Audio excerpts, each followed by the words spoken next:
Tu vis un état d'épuisement, tu te sens fatigué, même après une bonne nuit de sommeil, tu sens que t'en peux plus, ta charge mentale elle explose, tu as même des symptômes physiques que tu ne comprends pas, tu te sens vraiment fatigué et c'est profond et ça dure depuis longtemps, malgré que tu mets des choses en place, ça ne fonctionne pas de façon durable. Et ça, c'est parce que on t'a pas expliqué qu'il y a 4 formes d'épuisement. Et donc, en n'agissant pas sur une de ces 4 formes, eh bien, on passe à côté de la source de l'épuisement. Et donc, tu continues de t'épuiser, même si tu fais des efforts. Donc, dans cette vidéo, c'est exactement ce qu'on va voir. Mais déjà, si tu te reconnais et que l'épuisement est bel et bien là, et que tu te reconnais donc dans les symptômes que je t'ai partagés juste là en démarrant, télécharge le protocole de 7 jours que j'ai mis en place, il y a un lien juste ici. Ça va te permettre, avec des petites choses en 7 jours, de retrouver le sentiment que oui, c'est possible réellement de sortir de cet état et d'avoir un petit regain d'énergie. Alors, tu vas comprendre au fil de cette vidéo que ça ne se fait pas en un claquement de doigts, mais tu peux avoir, grâce à ce protocole, déjà une bouffée d'oxygène. Et j'en profite pour me présenter, je suis Lorena, consultante en santé féminine et j'accompagne les femmes qui vivent un épuisement à sortir de cet état de façon durable et définitivement reconnectées à leur énergie grâce à la maîtrise de leur cycle hormonal. Et oui, parce qu'en fait, ton corps vit de façon cyclique. Tu as un corps de femme. Et pour autant, toutes tes semaines se ressemblent, et il n'y a pas forcément une adaptation de ton hygiène de vie par rapport à ça. Et donc, ça peut l'épuiser. Et donc, on va voir qu'il y a différents types d'épuisement et que généralement, les femmes vivent un type particulier. C'est bon, j'ai assez teasé. Quels sont les 4 types d'épuisement que tu peux vivre? Le premier, c'est l'épuisement physique. Je veux dire, c'est celui qui est le plus commun, on va dire, le plus facilement détectable, mais je mets des guillemets parce que tu vas voir qu'il y a un lien avec ces 4 types d'épuisement. Et donc l'épuisement physique, ça va être tout simplement un entraînement qui était trop intense et le corps, donc le physique, est épuisé. Ensuite, on a l'épuisement métabolique. Et c'est là où je te dis que beaucoup de femmes vivent ça parce qu'on est plus dans un épuisement intérieur, des fonctions internes du corps. Et pourquoi les femmes sont davantage touchées par ça? Parce qu'elles ont certainement pris pendant un moment une contraception hormonale qui n'a pas permis, en fait, qui a forcé le corps à fonctionner d'une façon qui n'est pas la sienne. Donc, il s'est épuisé là-dedans et ça vient toucher tout le métabolisme parce que à l'intérieur, ça vit d'une façon où tout est connecté. Et donc, un épuisement du système reproducteur peut déclencher un épuisement du système digestif, peut déclencher un épuisement du système hépatique, par exemple. Tout est lié, hein. Un épuisement du système lymphatique. C'est pour ça que chez les femmes qui vivent de la dérégulation hormonale, on va également voir des ballonnements, on va également voir de la rétention d'eau, un état inflammatoire, etc. Donc tout ça là, tous ces symptômes là, c'est un épuisement métabolique. Donc il s'agit d'agir là-dessus. Ensuite, on a l'épuisement émotionnel. Et là, l'épuisement émotionnel, c'est quand on ne nous a pas appris à exprimer et à vivre l'émotion, quand l'émotion est réprimée, quand on n'a pas le vocabulaire pour exprimer son état émotionnel, donc vraiment quand il y a trop d'émotions, une surcharge émotionnelle qui n'arrive pas à être régulée, donc vraiment à se décharger tout ce qui est émotionnel. Ça crée de la fatigue, de l'épuisement émotionnel. Et le dernier, c'est l'épuisement identitaire. Alors là, l'épuisement identitaire, c'est quand tu projettes une version de toi, ce qui tout le monde le fait, hein, on se dirige tous vers une version améliorée de nous-mêmes tous les jours et qu'on veut améliorer de jour en jour, hein, pas ce truc de dev perso où on veut être la meilleure version de soi-même, juste c'est logique qu'on veut être de mieux en mieux, de jour en jour, atteindre des objectifs, etc. C'est la dynamique de l'évolution. Eh bien, l'épuisement identitaire, c'est quand on est beaucoup trop éloigné de ce qu'on veut être par rapport à ce qu'on est réellement. Si je te cite un exemple, c'est comme si toi tu me disais, alors c'est très niche, attention ce que je vais dire, hein, mais tu veux conduire, piloter un avion, mais toi tous les jours ce que tu fais, c'est prendre des informations ou être dans ton potager, voilà, et c'est du coup de jardiner. Et il n'y a rien qui nourrit l'identité que tu veux être. Et bien là, le gap est tellement grand, en fait, qu'on en vient à avoir un épuisement identitaire parce que tu voudrais tellement être cette personne-là et pour autant, dans ton quotidien, il n'y a rien qui y ressemble et qui t'y amène. Ça, c'est l'épuisement identitaire. Donc, tu vois déjà, si tu ne distingues pas d'où vient ton épuisement, où est la source, eh bien, tu peux faire attention à ce que tu manges. Tu peux augmenter tes heures de sommeil ou faire des siestes ou réduire tes entraînements. Ou... Eh bien, si on n'agit pas à la source, on n'aura que très peu d'effets. Mais on aura quand même un effet parce que tous ces types d'épuisement sont liés les uns avec les autres. Je vais te citer des exemples pour que tu comprennes, mais si tu vis un épuisement physique parce que tu t'es trop entraîné, c'était un entraînement trop intense qui t'a mis totalement KO, et bien ça va engendrer un épuisement métabolique parce que ton métabolisme, c'est aussi grâce à ça que tu te mets en mouvement, hein. Le mouvement, la mise en mouvement, la contraction musculaire, c'est du métabolisme aussi, donc on a épuisé le système métabolique également.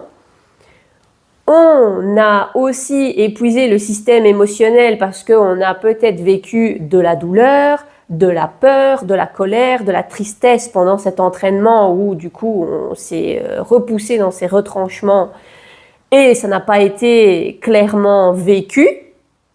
Mais on peut également aussi se mettre en colère contre nous-mêmes parce qu'on ne sait pas écouter. Enfin voilà, il y a de l'aspect émotionnel de toute façon. Et causer du coup un épuisement identitaire parce que là où on se voyait être un athlète de haut niveau par exemple et qu'on ne saura pas du coup respecter son programme d'entraînement parce qu'on est épuisé et donc on ne sait pas retourner à l'entraînement, eh bien on est en train de s'éloigner de façon identitaire de la version qu'on veut atteindre et donc ça crée un épuisement identitaire. Donc ils sont tous là un peu en même temps, mais tu comprends que dans ce cas-là, eh bien l'épuisement vient de l'entraînement.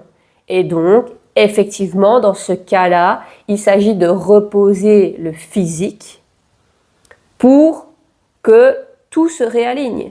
Parce qu'une fois que le physique aura récupéré, magnifique, on est sorti de cet état-là. Une fois que tous les processus métaboliques se seront faits parce qu'on a pris le repos, même chose, on est sorti de l'épuisement métabolique. Du coup, il n'y a plus ces émotions qui nous drivent et qui ne peuvent pas être vécues, etc. Parce qu'on a pu trouver l'espace pour les exprimer vu qu'on s'est reposé, on a fait le bilan qu'effectivement, à ce moment-là, on n'a pas écouté son système émotionnel, on est allé dans des retranchements. Et donc, on peut se dire, ok, maintenant j'ajuste, je sais que ma programmation est à modifier, mais je me remets en chemin vers la version que je veux être. C'était, un petit écart, c'est pas grave. Mais en ayant conscience de tout ça, tu vois que tu récupères très très bien. À l'inverse aussi, si on le prend dans un autre sens, si tu vis un épuisement émotionnel, là où tu ne parviens pas à exprimer tes émotions, où tu es davantage là pour les autres et toi, tu te fais passer en dernier, eh bien, tu vas générer du coup de la frustration. Cette frustration dans ton corps, peut-être que tu vas faire du coup des choses parce que tu restes disponible pour rendre un service à droite, à gauche, donc ça peut générer un épuisement physique.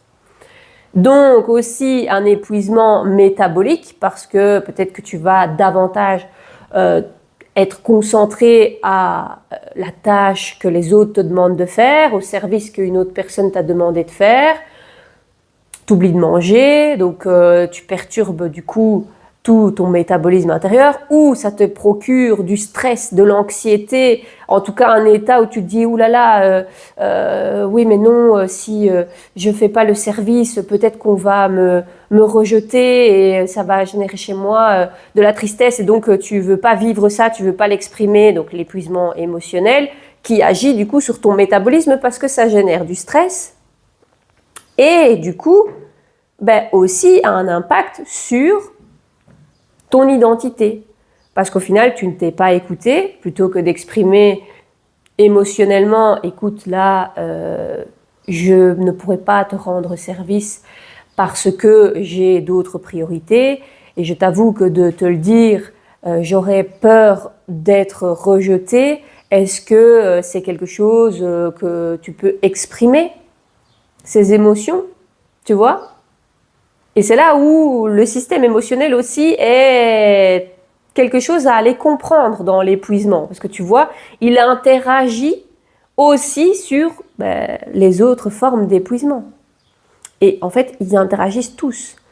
Et l'épuisement métabolique vient essentiellement, comme je te dis, d'une dérégulation du système hormonal féminin de ton cycle. Et ça aussi, si derrière, tu n'as jamais fait de régulation et que tu n'as jamais réappris à ton corps à ovuler de par lui-même parce qu'il est resté longtemps sous hormones de synthèse qui ont empêché l'ovulation et qu'il n'a pas appris à ovuler de par lui-même parce que il était sous contraception, ça aussi, ça crée du coup un épuisement métabolique et beaucoup de femmes sont là-dedans qui engendrent plein de formes d'épuisement parce que si tu n'as pas cette énergie vitale en toi, ça crée de l'inflammation, le métabolisme est perturbé, eh bien tu ne sauras pas développer, par exemple, l'énergie suffisante pour t'entraîner. Et c'est pour ça que tu n'arrives pas à maintenir tes routines sportives, ou que tu vas les tenir pendant 1, 2, 3, 4, 5 semaines, et puis tu vas abandonner. Non pas par manque de volonté, mais parce qu'il y a un épuisement. Et l'épuisement, tu vois, il n'est pas en lien avec tes entraînements. Enfin, il faudrait vérifier. Mais là, il est potentiellement métabolique, ou émotionnel, ou identitaire. Il s'agit vraiment de déceler d'où vient ton épuisement. Et pour ça, ce que je vais te proposer, c'est de faire un épisode par type d'épuisement pour que tu puisses le déceler avec précision, savoir qu'est-ce qui se passe du coup dans ta vie quand tu vis ce type d'épuisement, quels sont les symptômes, qu'est-ce que tu peux ressentir, etc. Mais surtout, évidemment, c'est ce que tu attends, c'est comment tu vas pouvoir le prendre en charge, cet épuisement. Parce que là où je te dis, si tu vis un épuisement identitaire, si tu fais une sieste, pas ça qui règle cet état d'épuisement. Certes, le corps va aller mieux et en soi, c'est très bien parce que c'est une bouffée d'oxygène. C'est quelque chose qui va te permettre de mettre des meilleures actions en place pour agir sur la source de l'épuisement. Donc, tu peux, en fait, c'est déjà ce que tu fais en soi, tu peux agir sur ces 4 types d'épuisement, mais pour autant, tant que tu n'agis pas à la source, en fait, ça va venir se réalimenter à chaque fois, tu vois. Donc, tu fais ces fameuses montagnes russes, ces fameux up and down. Donc non, ici, moi, ce que je vais te partager, c'est de pouvoir vraiment identifier dans quel type d'épuisement tu es, même si, tu as compris, ils interagissent tous ensemble, savoir agir à la source chez toi et avoir les outils qui te permettent de mettre les bonnes choses en place pour sortir de cet état-là d'épuisement. Donc, il y aura 4 épisodes ici qui vont sortir à la suite. Mais déjà, si tu sens que c'est pertinent, que tu t'es déjà repéré dans un état là émotionnel ou métabolique, ou que tu te dis, ah ouais, en fait, c'est bon, c'est celui-là, et que tu veux réellement sortir de cet état, parce qu'il s'agit que ce soit personnalisé, évidemment. Moi, ici, je vais te donner des choses que tu peux essayer, mais potentiellement, il s'agit de parler de façon personnalisée. Ton identité, par exemple, n'est pas la mienne, ton métabolisme n'est pas la mienne, ton physique n'est pas le mien, et la gestion émotionnelle, on ne les gère pas de la même façon, toi et moi, tu vois. Donc, il s'agit aussi de pouvoir personnaliser tout ça. Si c'est ce que tu souhaites, je t'ai mis ici un appel de clarté qui va nous permettre, à travers 30 minutes de questions où on va pouvoir échanger ensemble sur cet état-là, de mettre de la clarté, vraiment de savoir exactement, ok, c'est ça en fait, l'épuisement, voilà les choses à mettre en place et voilà comment tu peux y arriver de façon définitive, de façon stable et durable. Évidemment, c'est quelque chose qui s'accompagne, tu l'auras compris. Mais dans un premier temps, tu as droit d'avoir cette clarté, et c'est pour ça que cet appel est totalement offert, pas du tout, j'ai rien à vendre dans cet appel-là. Ça, c'est toi qui prendras la décision si tu as envie ou non de continuer. Il s'agit là qu'on discute vraiment de ton état et que tu puisses avoir les bonnes informations sur ce que tu vis, parce que je pense que tu en as ta claque de vivre cet état-là d'épuisement, de passer à côté de ta vie, de ne pas te sentir toi-même. Donc, n'hésite pas à prendre un appel de 30 minutes. On se retrouve dans la prochaine vidéo. Évidemment, le prochain épisode sera dédié, je le reprends dans l'ordre, mais à l'épuisement physique. Le deuxième épisode, ce sera l'épuisement émotionnel. Le troisième, ce sera l'épuisement émotionnel. Je vais y arriver. Et non, attendez, qu'est-ce que j'ai dit ? Je recommence. Le premier, épuisement physique. Le deuxième, épuisement métabolique. Le troisième, épuisement émotionnel. Le quatrième, épuisement identitaire. Voilà, c'est bon, je les ai bien dit dans l'ordre. Et on se retrouve très bientôt. Ciao, ciao!